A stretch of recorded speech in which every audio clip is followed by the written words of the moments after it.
Mafalinyanatiko imande yanaranao Ari mila tsy hoandriko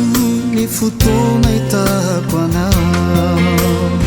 Saoko torako mitratra vao mandray ny feonao Mila tsy atomina ny 𝒂𝒏𝒂𝒍𝒂𝒏𝒂 Satria mifanaraka mizaramira lay fitiavana Ny tanatsika mikambana Isika samy ity tsy sasakana Andao hiara-kambana Rehefa mifankaty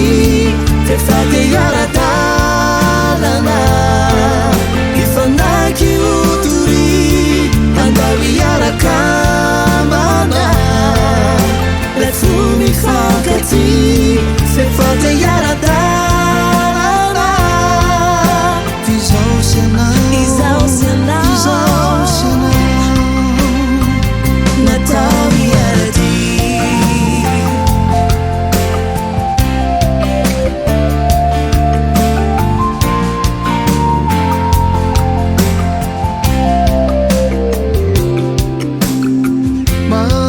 Mafalinyanatiko imandray hitananao Ary mila tsy hoandriko ny aminanao Saoko efa dodona misakambina aminao Mila tsy ahatombina ny 𝒂𝒂𝒏𝒂𝒂 Satria mifanaraka mizaramira lay fitiavana Ny tanatsika mikambana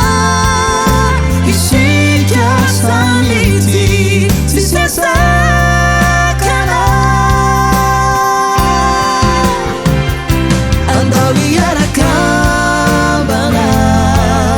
Rehefa mifankaty Fefaka hiara